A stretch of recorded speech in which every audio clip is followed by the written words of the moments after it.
నిన్ను నీవుగా దేవుని ప్రతిష్ఠించుకోవాలి. అది విషయం. నిన్ను నీవుగా దేవునికి ఏం చేయాలి?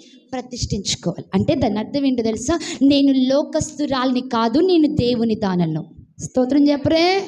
నేను లోకస్తురాల్ని కాదు, నేను లోకానికి సంబంధించిన వ్యక్తిని కాదు, నేను దేవుని వాడను. నేను దేవునికి మాత్రమే సొంతం.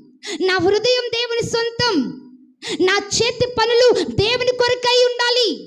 నా కాళ్ళ నడతలు దేవుని కొరకై ఉండాలి. నా హృదయ తలంపులు దేవుని కొరకై ఉండాలి. నా జీవితం అంతా దేవుని కొరకై ఉండాలి. అది లోకానికి కాదు. నేను దేవునికి ప్రతిష్ఠితుడను, నేను దేవునికి ప్రతిష్ఠితమైన దానను. కాబట్టి లోకానికి నేను వేరు, నేను దేవుని కొరకు మాత్రమే.